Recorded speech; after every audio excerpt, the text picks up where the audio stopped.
கரடிகிடி கடுவாய் காட்டானை போத்து கல்லடவிதடம் மாசகலம் தவிடுபடியாக்கினாள் உடனுதிக்கும் பீதியால் தொடுதுடே விழிக்கண்ணும் வடபடவி மூடவே கடகமணி காஞ்சி மணிமகுடம் இவையோடு விளசும் ஒரு பகவான இணையப்ப சுவாமியே.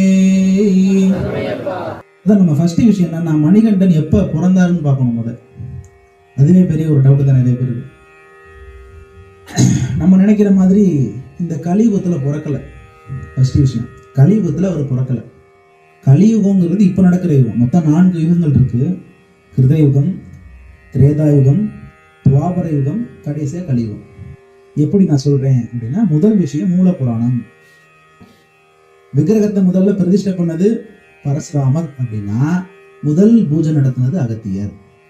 அகத்தியர் பாடுறாரு, அத்வைத வஸ்துவாய் ஆதி பரமாத்மனாய் அச்சலனாய் அகுண குணனாய் அமரருக்கு அதிபதியாய் அடியோருக்கு எளியனாய் ஹரிஹரர்கோர் மைந்தனாய் சுத்த சத்வ பரபிரம்ம சாட்சாத்கார ஜோதியாய் துளங்கும் நீ துரிய லீலா வைபவங்கள் பலவென்று மறைகள் ஓதுவதேதும் அறியேன் பட்டனாய் நின் புகழ் பேசி பிரிந்து பிதற்றுகின்றேன் நின் பெருங்கோவில் ஏதினேன் என் பிழை பொறுத்தாள வருவாய் தத்துவம் அனைத்தும் ஒரு முத்திரையில் பதித்து தந்த சத்குருநாதனே சதமதனம் பிரகாஷா கலசமுன் விஸ்வாசா சபரிமாமலை வாசனே அப்படின்னு அகத்தியர் பாடுற பாட்டு.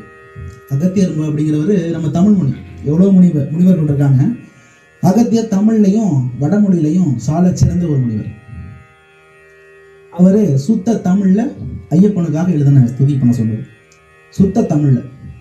அப்ப அகத்தியர் காலம் என்ன யோசிக்கணும்ல.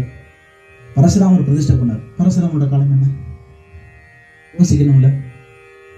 வாலி ஏறாத மலை வானரங்கள் சூழாத மலைன்னு சபரிமலைக்கு ஒரு வார்த்தை சொல்லுவாங்க. வாலி ஏறாத மலைன்னா வாலி சபரிமலை இதுவரை கால் வச்சது இல்லை, அதனால வாலி ஏறாத மலைன்னு சொல்லுவோம். அப்ப வாலியோட காலம் என்ன?